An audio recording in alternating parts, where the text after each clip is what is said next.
돈과 지위 그리고 보람에 관한 이야기를 토마스 만의 소설 부덴브로크가의 사람들 이야기로부터 시작해보고자 합니다.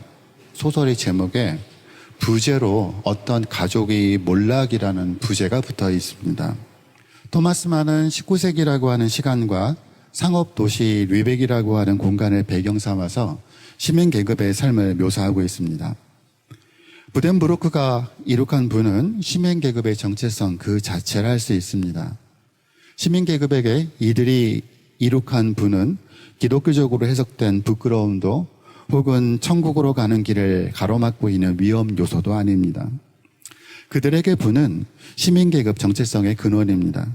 존재 이유이기도 하고요. 요한 부덴브로크의 아들 요한 부덴브로크 2세가 가업을 물려받습니다. 그 역시 아버지가 이룬 회사를 잘 경영합니다. 요한 부덴브로크 2세도 세상을 떠나고 그의 아들 토마스 부덴브로크는 시의원에 당선됩니다. 이로써 시민계급은 귀족을 상회하는 사회적 위신까지 얻게 됩니다.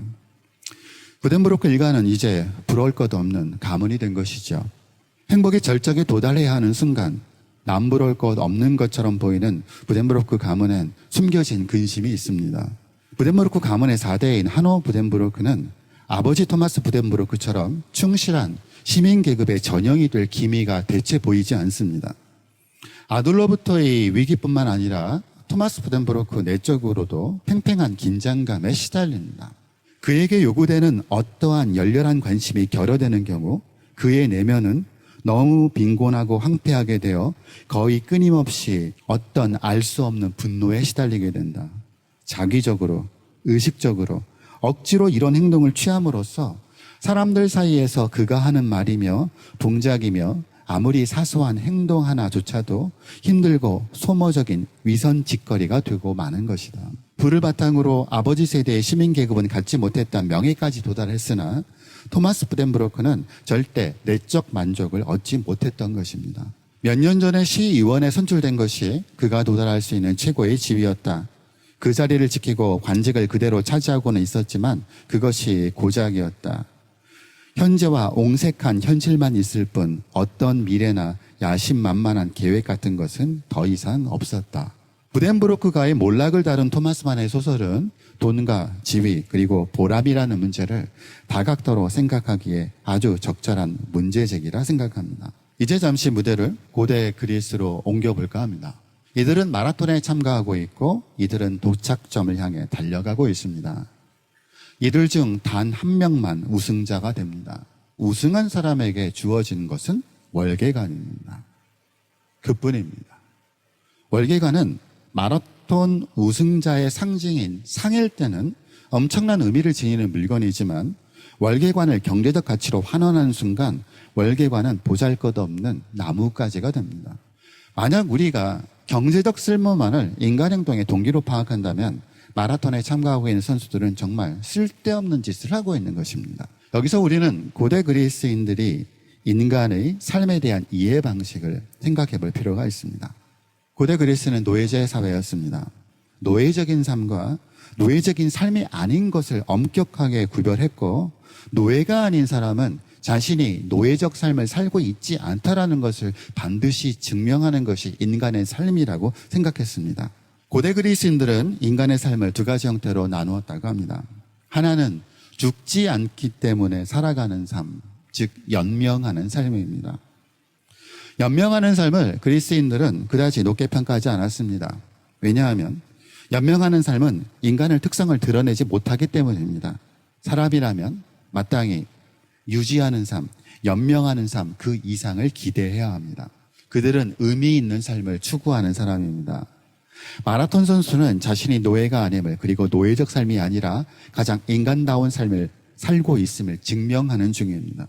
우승자가 받는 월계관은 이 우승자야말로 가장 인간다운 삶을 살고 있는 사람이란 표식이 됩니다.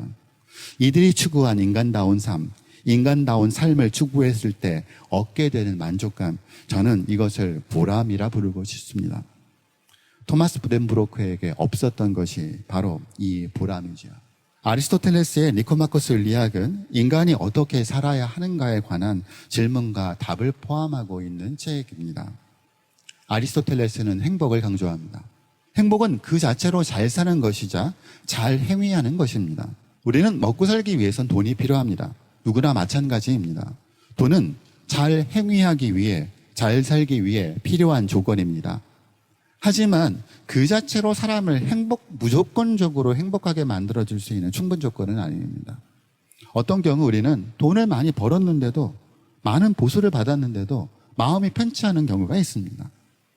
돈을 위해 마치 영혼을 저당 잡힌 느낌을 받는 경우가 그렇죠. 이런 경우 돈은 벌었지만, 그리고 돈은 손에 쥐었지만 마음에서 보람이 느껴지지 않습니다. 우리는 어떻게 살아야 할까요? 어떤 삶을 살아야 할까요? 사람마다 정해진 답은 없습니다. 어떤 사람은 지위를 선택합니다. 그리고 어떤 사람은 어떻게 살 것인가에 대한 질문을 던지지 않은 채 그저 습관처럼 삶을 살 수도 있습니다. 자신이 인생을 왜 사는지 알 수 없는 느낌, 망망대해에 있는 느낌에 사로잡혀 있는데 무엇인가 잘못되었다라는 느낌은 받고 있지만 그 잘못이 어디에서 시작되었는지 알 수 없을 때, 그리고 나를 둘러싼 주변을 통제할 수 없는 느낌을 받을 때 발생하는 공포와 무기력감에서 벗어나기 위해 우리는 자기 신의 관심을 자기가 통제할 수 있는 대상으로 한정하는 선택을 하기도 합니다. 즉, 자기가 통제할 수 있는 범위에 있는 것에서만 관심을 기울이고 다른 것들은 관심 밖으로 던지는 것이죠. 니체가 자라스트라는 이렇게 말했다 해서 조롱했던 최후의 인간이 딱 그 모습과 흡사합니다. 니체는 약간의 따뜻함, 약간의 이웃, 적당한 양의 일, 적당한 돈처럼 현재 자신이 가진 소소한 즐거움과 존재의 안락에 만족하는 사람을 최후의 인간이라 불렀습니다. 최후의 인간은 현재의 상태에서 어떤 불만족도 느끼지 못하고 현재의 상태를 극복하려는 의지도 없는 사람입니다. 인간도 동물처럼 욕구와 욕망을 가지고 있습니다. 이 욕구, 욕망을 추구하는 삶을 아리스토텔레스는 욕망적 삶이라 불렀습니다. 먹고 사는 문제를 해결하기 위한 인간의 삶을 아리스토텔레스는 이익적 삶이라 불렀습니다. 다른 사람들과 어울려 사는 삶을 아리스토텔레스는 정치적 삶이라 불렀습니다. 인간은 다른 동물과 달리 당장 풀리지 않아도 의미 있는 질문을 던지고 그 질문에 답하려 합니다. 지혜에 대한 사랑이란 뜻을 지닌 철학, 즉 필로소피아는 인간만이 가지고 있는 삶을 표현합니다. 아리스토텔레스는 이것을 관조적 삶이라 불렀습니다. 관조적 삶을 통해서만 인간은 지혜에 도달할 수 있습니다. 인간은 이 네 가지 삶을 균형적으로 영위할 때 의미 있는 삶을 살 수 있습니다. 네 가지 요소 중 어느 한 요소만 발달하면 인간의 삶은 기괴해집니다. 현대인의 삶은 아리스토텔레스가 말한 네 가지 삶이라는 안경을 통해 들여다보면 균형을 상실한 삶입니다. 우리는 과도한 경제지향적 삶을 살고 있고, 쾌락만을 쫓는 삶을 살고 있고, 눈치만을 보는 삶을 살고 있고, 아는 것이 너무 많기에 무기력한 삶을 살고 있을지도 모릅니다.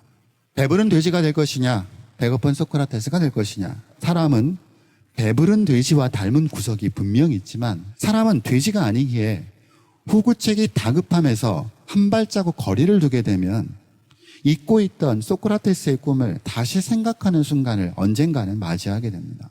사회도 사람들이 삶의 단계에서 느끼는 이런 변화를 동일하게 밟습니다. 수출이 늘어나면 국민들이 좋아하고 월급이 오르면 회사원은 춤을 춥니다. 사람들이 느끼는 주관적 행복감은 1인당 GDP가 2만 달러 미만일 때는 정확하게 소득에 비례합니다. 그런데 1인당 GDP가 2만 달러를 넘는 임계점을 넘기고 나면 사람들은 소득이 올라도 행복해하지 않습니다. 경제학자 이스터린이 이러한 현상을 발견했습니다. 이스터린의 역설은 돈과 지위만으로는 행복해지지 않음을 증명합니다. 최소한의 돈을 확보한 이후 인간에게 더 필요한 건 돈이 아니라 보람이라는 주관적 만족의 영역이라는 것이죠. 현재 한국이 딱 그 시점에 놓여 있는 사회입니다. 먹고 사는 문제를 해결하는 호구책의 세계, 경제는 일종의 제로섬 게임 사회입니다. 승자와 패자는 명확히 나뉩니다. 호구책의 사회에서 승자 독식의 법칙이 적용됩니다. 그래서 모든 사람이 살아남기 위해서 치열한 경쟁을 벌이는 그곳에선 믿음이나 신뢰는 싹틀 수 없습니다. 경제의 영역에서 사람들은 서로 믿지 않게 되는 것이죠. 세계 가치관 조사는 1988년부터 로널드 잉그라트 교수팀이 주도하는 시민들의 가치관의 변화에 대한 조사입니다. 가로축의 가장 왼쪽에 있는 가치 태도는 생존 가치 지향 태도입니다. 오른쪽에 있는 태도는 자기 표현 가치고요. 세로축의 가장 아래에 있는 가치는 전통적인 가치 지향 태도이고 수직축의 가장 위쪽에 있는 것은 세속적이고 합리적인 가치 지향입니다. 예를 들면 이런 질문을 던집니다. 환경보호를 위한 재활용을 하지 않는다. 이웃으로 외국인 동성애자 에이즈 환자를 거부한다. 여가는 인생에서 중요하지 않다. 친구는 인생에서 중요하지 않다. 이혼은 절대 하지 않는다. 그렇다 아니다. 가족은 삶에서 매우 중요하다. 그렇다 아니다. 여자가 남편보다 많은 돈을 번다면 분명히 문제가 생긴다. 그렇다 아니다. 여기에 어떤 답을 했는가에 따라서 그 나라 사람들의 평균적 가치가 이 세계 가치관 조사의 지도에 표현이 됩니다. 생존 가치를 지향하는 가치관보단 자기 표현의 가치 지향적인 것이 보다 인간다운 삶에 가깝다고 볼 수 있겠죠. 그리고 전통 지향적인 것보단 세속적이고 합리적인 태도 지향이 보다 인간다운 삶에 가깝게 갈 수 있는 사회적인 분위기라고 평가할 수도 있을 겁니다. 스웨덴은 가장 극단적인 태도를 보여준 나타납니다. 거의 극단적으로 자기 표현적 가치관을 지니고 있습니다. 우리가 눈여겨봐야 될 것은 중국과 한국의 가치관의 거리입니다. 중국보다 더욱더 생존가치 지향적인 태도의 결과가 2008년도 조사에서 나왔다는 점입니다. IMF 구제금융 사태를 겪으면서 사람들이 역시 돈이다, 믿을 거 없다, 돈만이 나를 구원해 줄 수 있다라는 생존가치 지향적인 태도가 강한 것으로 나타났죠. 한국인들과 비슷한 가치관을 가지고 있는 나라군들을 보면 하나의 공통점들이 발견되는데요. 소련 연방으로부터 독립한 이른바 신생 독립국들입니다. 그리고 사회주의적인 경제 발전이 아니라 자본주의적 시스템을 채택한, 그래서 그야말로 약육강식의 시장경제 원리들이 어떠한 사회적 규제도 없이 첨예하게 전개되는 나라 사람들이 가지고 있는 가치관과 한국이라는 나라가 가지고 있는 가치관이 그다지 거리가 멀지 않다는 건 우리로 하여금 여러 가지 점들을 생각하게 해주는 것 같습니다. 슈테판 스바이크라는 오스트리아 작가가 있습니다. 돈 벌어 잘 산다는 것은 유태인들에게 단지 중간 단계이며 참된 목적을 위한 하나의 수단에 불과하지 절대로 내심의 목표는 아니다. 로스차일드 경이 조류학자가 되고 바르브르크가 미술사가가 되고 카시러가 철학자, 사순이 시인이 되었다는 것은 우연이 아니다. 그들은 모두 유태인 정신을 협소하게 만든 것으로부터 또 차디찬 돈벌이로부터 단지 자유롭게 되려는 무의식적인 충동에 따랐던 것이다. 사실 돈은 중요하지만 돈만으로는 인간은 행복해질 수 없다는 지적은 아주 오래전부터 다양한 사상가들에 의해 꾸준히 제기되어 왔던 문제입니다. 아마르티아 센은 오래된 이 문제를 계승하여 현대적으로 발전시킨 경제학자입니다. 우리는 경제적 풍요에 대해서는 지나치게 관심이 많은데 우리가 영위하는 삶의 실제적인 모습에는 관심이 적다. 이 둘 사이에 엄청난 간극이 어찌 보면 보람이 없는 삶을 반복적으로 재생산하는 이유일 수 있다. 불안, 명백히 우리가 추구하는 선이 아니다.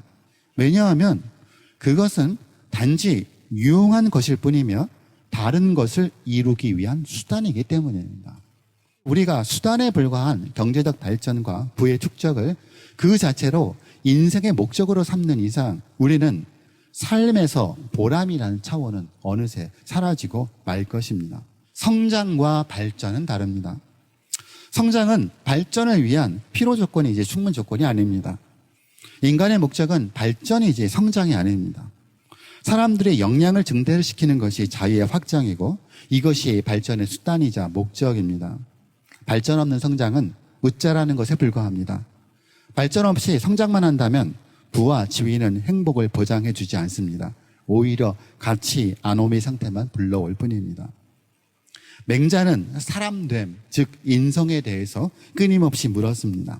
인간이 인간다워져서, 즉 인성을 얻기 위해선 어떻게 해야 하는가? 바로 아주 짧지만 날카로운 맹자의 말로 오늘 제 이야기의 끝을 맺고 싶습니다. 맹자, 양나라 해왕을 만났다. 왕이 말했다. 노인장께서 천리를 멀다 않고 와드셨는데 아마 내 나라를 이롭게 할 방안을 갖고 계시겠지요. 맹자, 대하여 말씀하시다. 왕께서는 하필 이를 말씀하십니까? 다만 인의가 있을 따름이외다. 왕께서 내 나라를 어떻게 이롭게 할까 하시면 대부는 어떻게 하면 내 가문을 이롭게 할 수 있을까 할 것이고, 또 사화서민은 어떻게 하면 내 한 몸을 이롭게 할 수 있을까 할 것이외다. 위아래가 서로 이익을 다투면 나라는 위태로워지기 마련.